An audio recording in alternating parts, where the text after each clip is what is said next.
In this video, I'm going to talk briefly about the history of psychotherapy, just so you got some context for where the person-centered approach came from. I think for as long as there's been people gathering together and doing things together, there's probably been some ideas about mental illness and how to support people with it. It wasn't until the 19th century, though, towards the end of the 19th century, when modern psychotherapy came into being. And Sigmund Freud had a large part to do with that. He was one of the first people to popularise the idea that maybe things that you go through as a child can have an impact on how you are as an adult. And a lot of his theories are based around that. A lot of his theories as well are about unknowable, unconscious forces governing people's behaviour.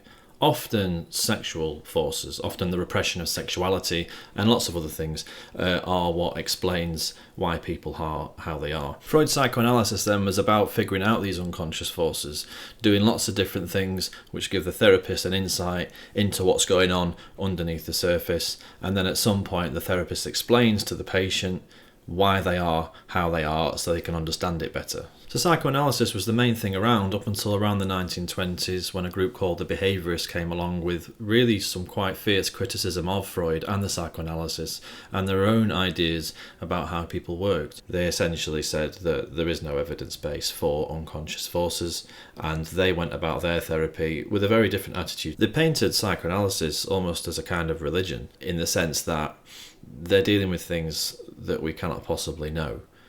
Unconscious forces, like the idea maybe that somebody behaves in a certain way because they're suppressing a sexual attraction to their mother, which is an example of the kind of thing that Freud might have come out with. There's no way of knowing. There's no way of knowing either way whether, that might be true. It also might not be true. And there's absolutely no way of knowing. And according to the behaviourists, psychoanalysis in general was just completely unscientific. The behaviourists then, partly maybe in response to psychoanalysis, had an overwhelming focus on purely observable behaviour. They weren't interested in speculating about unconscious forces or anything really that you couldn't actually observe. They made up their picture of people based on purely things that we can see, and nothing else is relevant.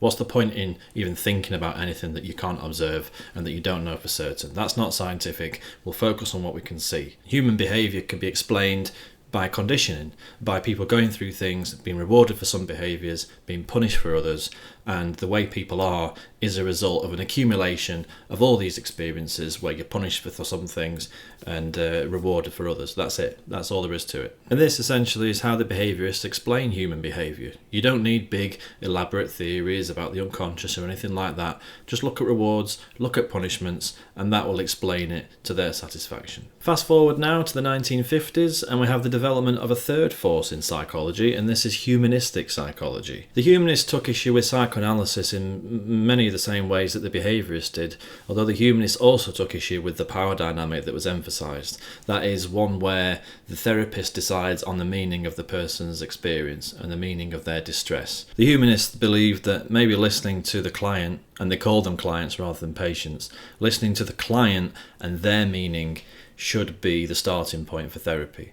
How they find meaning in their experience needs to be respected and needs to be honoured, and that's really front and centre of the humanistic approach. This is quite different from traditional psychoanalysis, at least, where the patient needs the therapist to explain to them what it all means.